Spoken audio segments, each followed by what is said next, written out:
Hey guys, good afternoon. It's Monday, December 3rd, and happy birthday to dear journey friend Bob Rohn out of Scottsdale, Arizona, who had a couple of amazing days with him and Sue, sharing great times. And I think about him so often.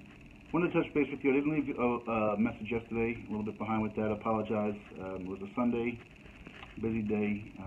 I'm actually on my off day in the office trying to get some computer wires hooked up here. I'm waiting on a call back from some IT whiz. But anyway, yesterday there were a couple of things I wanted to share with you. The one main story though was that I continued my church going with the family, and I think it's kind of a neat story as to how I made it to church yesterday and where. Apparently, one of the things I found out through this journey is that there were some people that have been following me in my trip and my escapades, so to speak, that I had never met before, didn't know me before the trip. I had known them. And hearing my videos about my not necessarily enthusiastic feeling when I went to my last church service here in York, this young lady, Vanessa, reached out to me and said, hey, my husband and kids, we'd love to, get to meet you and your family, and you're welcome to come to our church. And she gave me the name of the address. And late Saturday, again, it's just been kind of an overwhelming period of time for me. It will be through December, but I reached out to her and said I might see you there tomorrow.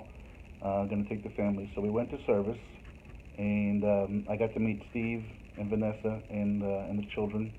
And we didn't get to talk a whole lot because service was going on, but it was really neat to just meet some folks that way. But the next part about it was that the particular service, this is what I expected. I really enjoyed it. There were three takeaways from it for me. One was the singing was led by a gentleman. I don't know if it's a choral director or whatever, but he had so much gusto and so much pizzazz and panache about him, and he was so enthusiastic. It was fun to watch and be a part of. And then the pastor spoke, and the pastor also. I always admire anybody that believes so intensely about something, like whatever it might be, not just religion, about anything. If anybody has that kind of passion about it, and that's what it is, the passion. And when people talk about it and they share their passion, and I hope I come across the way sometimes, it exudes a certain level of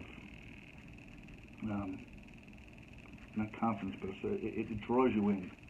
And I really felt that the pastor there did that. And the other thing they had a sign language person doing their thing, and I couldn't take my eyes. There was a young lady and then an older gentleman that were doing it. Couldn't take my eyes off it. I'm trying to understand and learn a different language, so it was kind of neat from there. It was a longer service. I confess I've been really tired and I was on some cold medicine, so I actually nodded off a little bit, so I apologize to Vanessa and Steve if I embarrassed them or anything like that. But the other thing that really touched me about the service, though, and I wanted to share this with you guys, was near the end, people had their heads bowed in prayer. And there was a woman who had her head bowed in prayer, and well, this is going to lead into my next topic about this particular church. And she had a little fella, couldn't be more than 2 years old,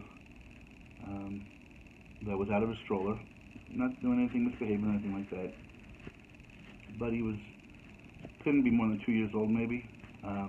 He was African American little boy, and seated before him, in the row before him, was a Caucasian family. These three little girls couldn't be more than 4, 6, and 8, and a little 4-year-old was sitting in the end with a little dress on. And this little boy got up and he walked over and he kind of just playfully kind of put his hand and kind of slapped the little girl kind of thing.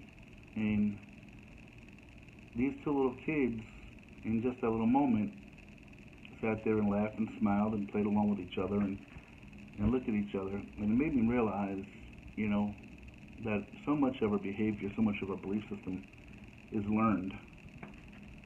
That little 4-year-old little girl didn't say, a little black boy just hit me, a little black boy, she didn't try to video it and say call the cops and The little black boy, he didn't see her as anything. He just was another little kid to go play with, man. And it was so simple and so beautiful in its simplicity and its naivete, and it's just there was no and it just as I'm sitting there watching it, as I heard you kind of bowed and praying, I'm peeking out of the corner of my eye. It just goes to show that so much of our behavior as we grow older is learned behavior. You know, we're not born, hating people.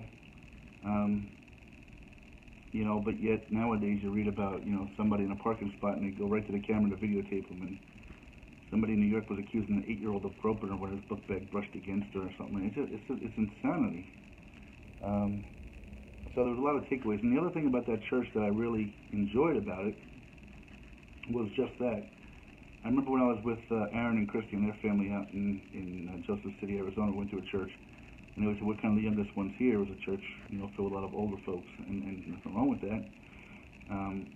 This particular church had varying age groups.